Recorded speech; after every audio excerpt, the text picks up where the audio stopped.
कान्हा जी का सबसे फेवरेट मेवा पाक। मैंने एक कढ़ाई में 2 टेबल स्पून घी डाला है। उसमें मैंने मखाने डाले हैं जो मैंने 1 कप लिए हैं। उसको बिल्कुल मीडियम से स्लो फ्लेम पे हम उसको अच्छे से भूनते हैं जब तक कि मखाने अंदर तक से पूरी अच्छे से क्रिस्प नहीं हो जाते।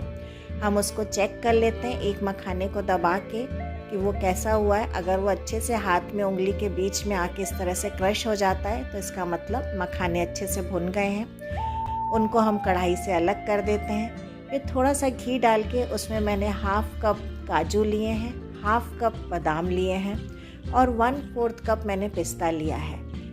ध्यान रहे कि इसको हमको बिल्कुल मीडियम फ्लेम पे फ्राई करना है और बराबर चलाते रहना है, जिससे ना तो ड्राई फ्रूट जले और ना ही अंदर से कच्चे रहें। जब ये अच्छे से फ्राई हो जाते हैं तो इनको एक तरफ को निकालते हुए, ताकि इनका पूरा घी कढ़ाई में निकल जाए, बाहर निकाल लेते हैं। और अगर हमको कढ़ाई में थोड़ा सा घी कम लगता है तो 1 टेबल स्पून घी डाल के गैस की फ्लेम को बिल्कुल स्लो पे कर देते हैं। और फिर मैंने इसमें 1/4 कप गोंद डाला है। गोंद को हमेशा हम इसी तरह स्लो फ्लेम पे ही करते हैं ताकि वो अच्छे से फूल जाए लेकिन अंदर तक से पक जाए। और फिर उसको निकाल लेंगे। और फिर उसके बाद में सूखा हुआ नारियल मैंने ग्रेट करके रखा हुआ था, तो 1 कप के करीब मैंने यहाँ पर लिया है। उसको भी मीडियम फ्लेम पे भून के और निकाल लिया है। और अब हमको जो हमने ड्राई फ्रूट्स और मखाने सारे हमने फ्राई करके रखे थे उनको सबको क्रश करना है।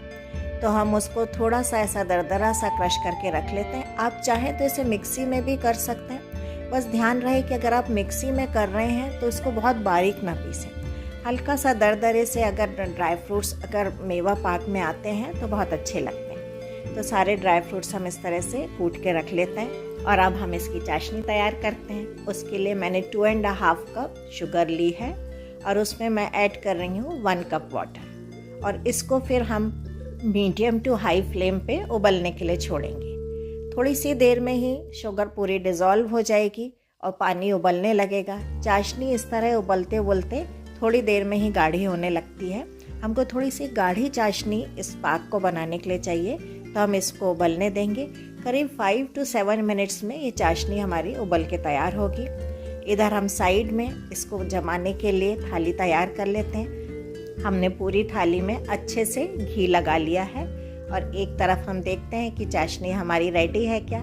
उसको हम चेक करने के लिए कहीं पे भी हम थोड़ा सा चाशनी की ड्रॉप्स डालते हैं और उसको 2 उंगलियों के बीच में हम दबा के देखते हैं। अगर हमारी 2-3 तार की अच्छी चाशनी बन रही है तो इसका मतलब चाशनी गाढ़ी हो चुकी है। और उसमें हमने जितने ड्राई फ्रूट्स कूट के रखे थे और नारियल भी जो भून के हमने रखा हुआ था, उसको गैस को ऑफ करके चाशनी में ऐड कर देते हैं। और फिर इसको हमने जो घी से ग्रीस करके थाली रखी हुई है उसमें इस मिक्सचर को पूरा डाल देते हैं और उसको इवनली स्प्रेड कर देते हैं। करीब 5 to 7 मिनट्स बाद ये हल्की सी जब जम जाती है तब हम इसमें चाकू से जिस भी शेप में हमको इस मेवा पाक को कट करना है उस शेप में हम हल्की सी मार्किंग दे देते हैं। और फिर हम इसको जमने के लिए 1.5 से 2 घंटे के लिए छोड़ देते हैं। और जब ये जम के तैयार होती है तो देखिए कितने अच्छे से इसके पीसेस बिल्कुल अलग हो जाते हैं।